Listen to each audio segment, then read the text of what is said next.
Hey, welcome everyone. Thanks everyone for coming for our second community spotlight of the Open Web Foundry.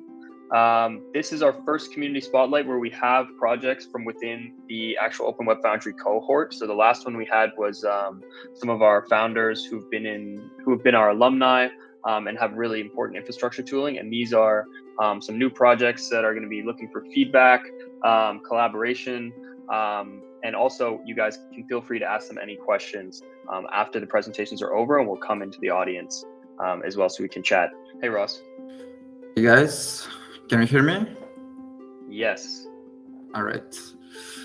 Let me cut straight to it. So I'm Ross from Rare Candy. We are a virtual publishing house of scarce physical and digital collectibles. At least this is how we started.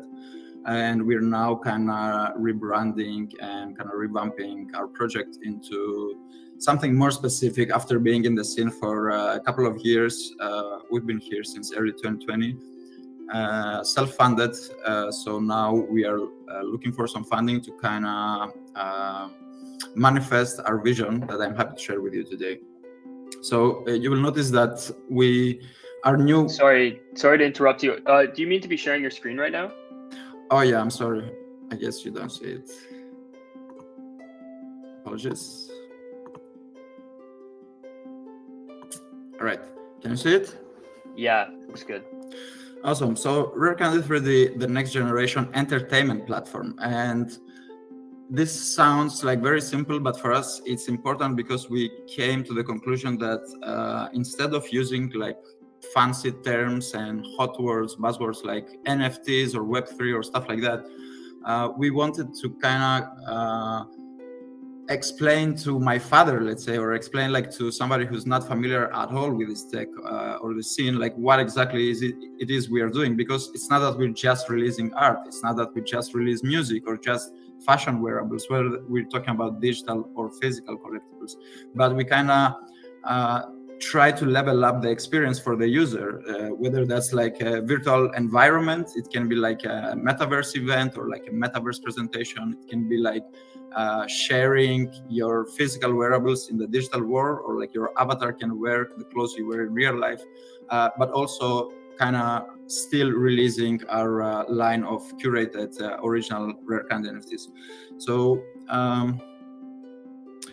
Rare Candy is driven by innovation since day one. So we were always tackling like what's possible with NFTs, but not just from a tech standpoint. We were thinking like, how can we create like for example, a visual distinction of on top of our NFT, so that people, while scrolling in the marketplace, they can know that, hey, this is a Rare Candy NFT. So we came up with watermarks, we came up with RFID chips that we're using in some of our physical releases. We have released a couple of, actually, like more specifically, 3 12-inch record vinyls through Ethereal Audio, a record label we are distributing through Rare Candy.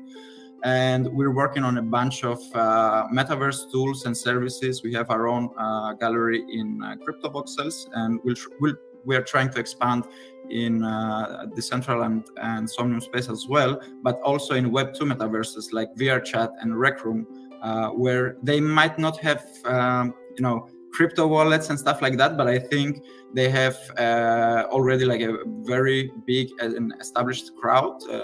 For example, VRChat has like 60,000 plus active monthly users, whilst maybe on crypto voxels, even in the biggest gatherings, you might see like 100 people, 200. I think the record was 400 or something, at a crazy event.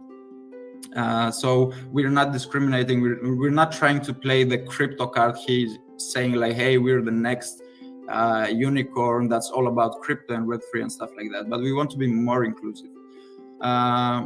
So the problem with NFTs for us, for Rare Candy, is that at the moment, most of them are representing digital art. And that's fine. There's nothing wrong with that, considering that it's easy to create digital art and upload it. It's not that you have to carry a physical painting or decide what kind of fabric you're going to use for clothes and stuff like that.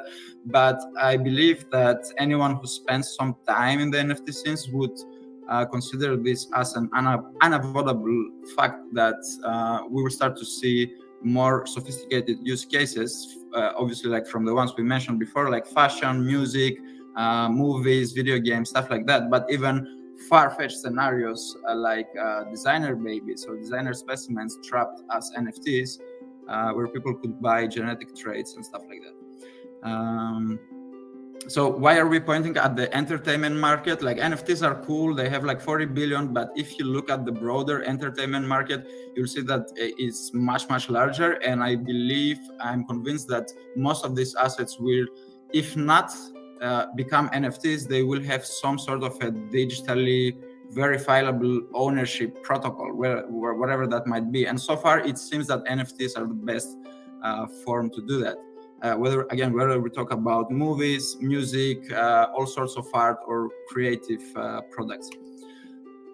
What Rare Candy have been doing from day zero is that we are trying to have a personal relationship with all our roster artists. So we talk to them one-on-one, we provide advice, we provide them with tools, we even provide them with advances to buy musical instruments or to book a studio time. And obviously, like, we pay for their gas fees and everything, so that for them it's a seamless interaction. They don't have to learn about how to do all that stuff. They don't have to have like $200-300 to pay for the gas fees. Like in some cases, some regions of the world, this is more than a monthly wage. So we try to kind of cherry pick the artists we like and release something very unique, something with a compelling story, something that looks nice, feels nice, maybe listens nice if it's music. And in the new platform, like so far, as I told you, Rare Candy was a virtual publishing house, and so far the platform we have is kind of like a portal where you can find gateways to different marketplaces we're available. That would be currently in all the popular ones like OpenSea, Rarible, LuxRare, Cargo, Minbase. Again, because we don't want to discriminate, we don't want to say like, hey, we're exclusively on Foundation or on Super Rare. We want to be everywhere if possible, right? And so in the new platform, we will have our own marketplace where we kind of took some time to think about what we would like to see in this marketplace as users. First of all, we advise with our top collectors, like some of them are pretty big names. Also, our community is very packed. Like we are backed by guys like the founders of Rarible, Sven, who's like Buluwash33, I think is his name. His crypto name. He's like the biggest virtual estate whale in crypto voxels. I think he owns like around 2,000 parcels or something. It's crazy. So most of our NFTs are collected by some really interesting figures. Again, although we are a very small community. So by listening to these guys, we came up with some visual indicators as to what we would expect from a platform. For example, something very simple, self-explanatory, like checking the floor price of an NFT on top of the card while you're scrolling, while you're browsing the marketplace, instead of having to click inside the NFT and then click on the contract and then check the floor price. So we think this kind of data is very important for users on the first glimpse. So we try to create like the marketplace tailored for collectors and not so much for the artists. As so far with every artist we work with, we have like a personal relationship. So each release, it's completely different. We also want to create a second-hand marketplace. This is probably going to be one of our gems. It's not something crazy. I think many people have thought about this, but the idea here is basically to give collectors the ability to list either like single NFTs or like create bundles of NFTs with custom descriptions, similar to what you would see on eBay or Facebook Marketplace. So for example, I'm selling a CryptoPunk. If I sold it on Rarible or on OpenSea or on any other marketplace, like potential buyers would see the same image and the same description that comes from the metadata of the NFT. So in this case, we're not changing the metadata. This is not possible, but we create like, we give these collectors a second layer, like a Web2 layer, a page that's kind of like a traditional listing saying like, hey, I'm selling this bunch of CryptoPunks because I have to pay my rent on a good price, blah, blah, blah. So I think this is very important. This is gonna change a lot of things, and obviously it's gonna be open source. We expect everyone to adapt to something like this. And we are also working on an NFT media player in association with LexDAO and Layer 3 Technologies, kind of like an advisory firm from the US. And again, this is very self-explanatory. If you're in the scene for some time, or if you collect music NFTs, it would make absolute sense, because so far, in order to listen to your music, you have to open like 20 different tabs and then click stop and play in each different tab. While I think we should have like a universal player that kind of picks the data from your wallet and plays everything with some basic audio functions like next, stop, pause, repeat, and stuff like that. So we have the Rare Candy token. This is have been online since late 2020. We created this through Roll Social Money Token issuance platform, and I'm not gonna go into details. I'm not gonna pitch to you guys like exactly what's happening, but just to kind of give you an understanding of how we are trying to raise.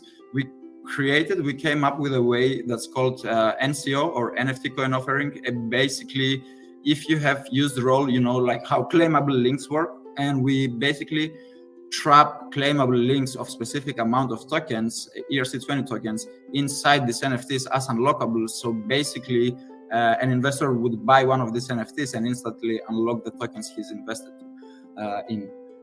So this has a lot of reasoning behind. I'm not able to elaborate on it, but I will be happy to share the deck and our Discord for whoever wants to learn more about Rare Candy. I will be happy to elaborate. But in a nutshell, we are doing this to kind of filter out the investor crowd, because we think that if you are able to buy an NFT, you are really an NFT person. Like you have already done this, or at least you feel comfortable with this. So by investing in Rare Candy, you should be somewhat familiar with NFTs. You can't be just like a random VC that hears NFT and just wants to dump money, you know?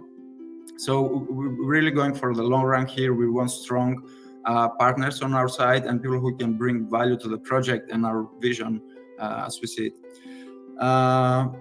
Roadmap, not gonna go into this, but again, you can take your time and check it after I share the deck.